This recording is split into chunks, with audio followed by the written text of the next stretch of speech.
Pane chitiko chinoshamisa chinoonekwa kuti there is a councillor wemunyika yeNamibia aiwa anobuda aiwa vachita swearing in achiti aiwa why did you deny suggestion yangu yekuti vakomana tiite re-elections.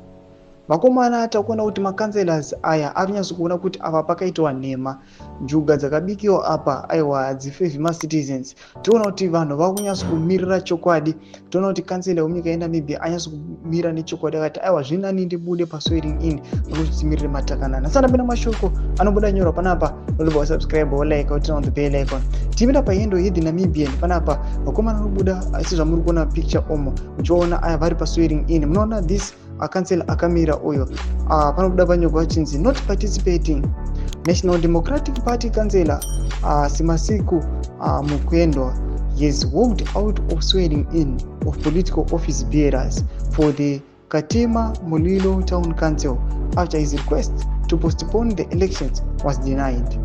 Ndo mashoko atona kuti aiwa mariu change champions chaiwo emunyika yeNamibia vari kuramba vachiti aiwa hatingaiti swearing in aiwa tichifidhiwa zvinhu zvisina kunaka. Let us stand for the truth. Kana imimi muchiramba kuti postpone these elections zvitorina nhangu ndibude. Mashoko atoona kuti aiwa this guy is very brave, this guy anomirira chokwadi, aiwa anyatso kuona kuti aiwa handingambogari nevanhu vanoronga aiwa zvinhu zviri against the will of the citizens and their vote. Tudze mafungiro enyu munoti kudii pamusoro pechitiko ichi zvatoona kuti aiwa nyika yeNamibia kwatova nemwe chaos. Pinda comment section medu mutudze mafungiro enyu, subscribe or like and turn on the bell icon.